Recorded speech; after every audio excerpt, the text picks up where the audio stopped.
자, 앉아봐. 앉아봅시다. 자, 앉아서 자, Q&A 해. 질문하고 대답해.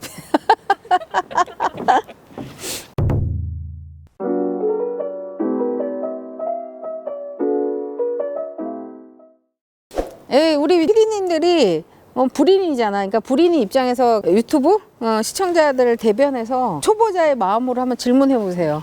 아무거나. 아파트가 잘 안 팔린다고 하는 시기잖아요, 지금. 음. 그런데도 불구하고 이런 데를 만약에 투자를 하게 되면 매매가 될까요?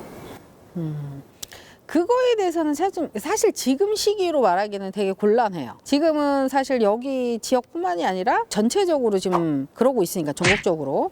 그래서 매매된 거는 제가 확신할 수는 없지만 그래도 이제 경기가 계속 뭐 내년도 그렇고 후년도 그렇고 그렇지는 않다라고 봐요. 또 그렇게 되면 또 안 되고 경기가 조금씩 풀리면 아무래도 입지가 좋은데 그리고 일자리가 있는 데부터 먼저 소진이 되지 않을까라는 이제 차원에서 보는 거고요. 특히나 이제 빌라는 저는 지금의 시기는 조금은 아니라고 봐요. 만약에 빌라를 보더라도 수도권에 약간 호재가 있는 지방의 빌라는 조금 정말 더 물음표예요. 그래서 빌라는 굳이 하려고 하면 수도권에 재개발이 있다든가 아니면 뭐 GTX라든지 무슨 지하철이라든지 뭔가 이런 호재가 있을 때는 괜찮지만 지금의 시기는 별로다. 그러면은 선생님 종잣돈은 별로 없는데 뭐 어디를 투자를 해야 되나요? 라고 많이 물어보잖아요, 사실은. 근데 수도권이라는 데 자체가 지금 가격이 많이 빠졌다고 해도 보면은 뭐야, 피디님 지금 송도 한 14억인데 지금 한 반값으로 한 7억 정도까지 빠졌거든. 살래? 내가 소개해 줄게. 아니야?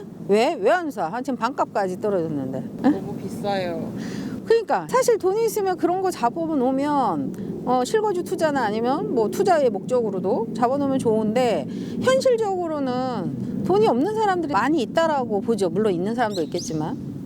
그랬을 경우에는 좀 약간 현실하고 이상하고의 어떤 괴리 같은 것들이 좀 있죠.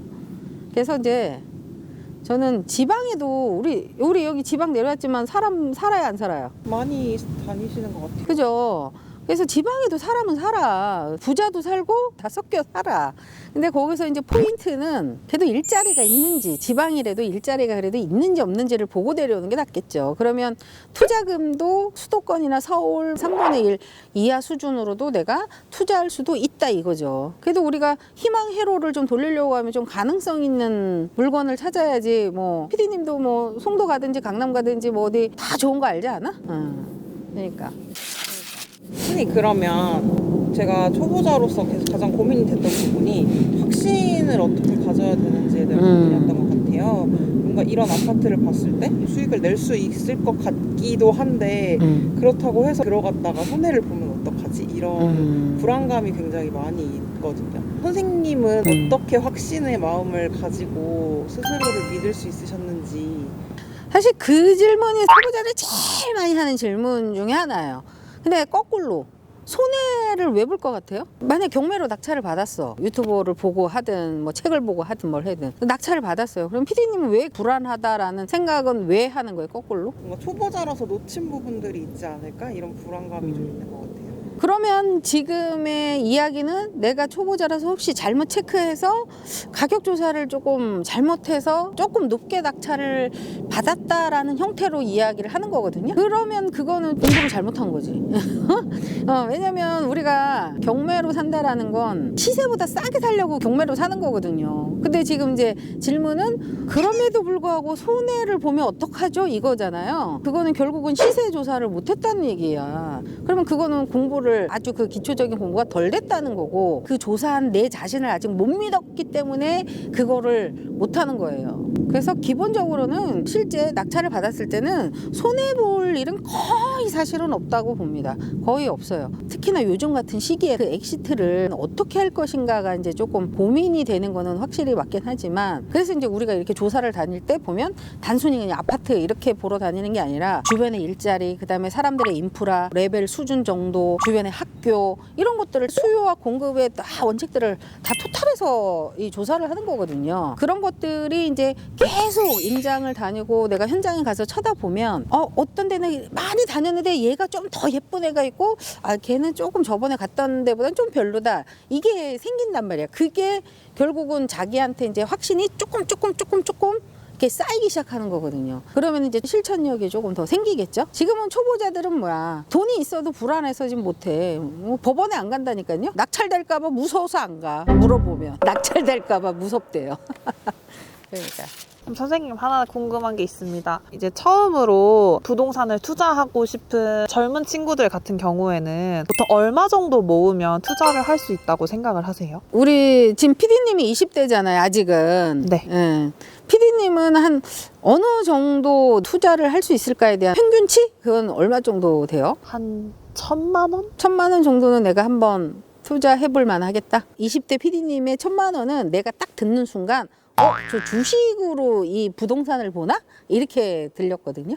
그러니까는 젊은 친구들은 한 1,000만 원 정도는 내가 뭐 마이너스 통장을 받아서라도 막 주식 투자하는 거에 대해서 그렇게 막 그 무서워하지는 않는 것 같더라고. 그런데 그것을 가지고 부동산에 똑같이 적용하기는 조금은 나는 그 등치가 좀 커 보이잖아요. 그래서 부동산은 그래도 이렇게 눈에 보이는 거고 물건이고 이렇게 하니까 금액은 조금은 작은 듯한 느낌이 들긴 해. 근데 내가 1,000만 원밖에 없다 라고 하면 1,000만 원짜리를 찾아야 되겠죠. 저번에 촬영한 거에도 보면 시세가 2억 2천이고 전세도 2억인데 1억 6천에 낙찰이 됐단 말이에요. 그러면 그거는 이론적으로 따지면 전세로 세팅해도 내 돈이 하나도 안 들거든. 오히려 한 3천만 원이 남지. 그러면은 사실 무피 투자가 되고 돈이 남는 거고. 근데 초보자들 눈에 그 물건을 골라낼 수 있는 그 눈이, 그 확신이 없기 때문에 굉장히 조금 시간에 비례해서 보인다고 해야 되나? 내가 얼마만큼 임장을 다니고 조사를 하는 만큼. 만약에 그래도 1,000만 원 갖고 할 게 없어요? 라고 물어봤을 땐 있죠. 뭐 조그마한 거 이런 토지에 대한 지분 투자라든지 건물에 한 몇백만 원짜리 나온 거 그런 지분 투자를 해서 소송을 통해 가지고 이렇게 협상을 한다든가 뭐 방법은 찾아보면 있는데 조금은 어렵다는 느낌? 일단 돈을 모았으면 좋겠어. 모으면 좋겠는데 그래도 공부는 좀 꾸준히 하시다 보면 그 안에서도 방법이 또 나오거든요. 아까 그 예시한 것들이 중간에 한 번씩 뻥뻥 한 번씩 나올 때가 있거든. 그러면은 그때는 잡아야지 그 순간을. 그래서 공부는 조금 쭉 하셨으면 좋겠다라는 생각을 이야기합니다.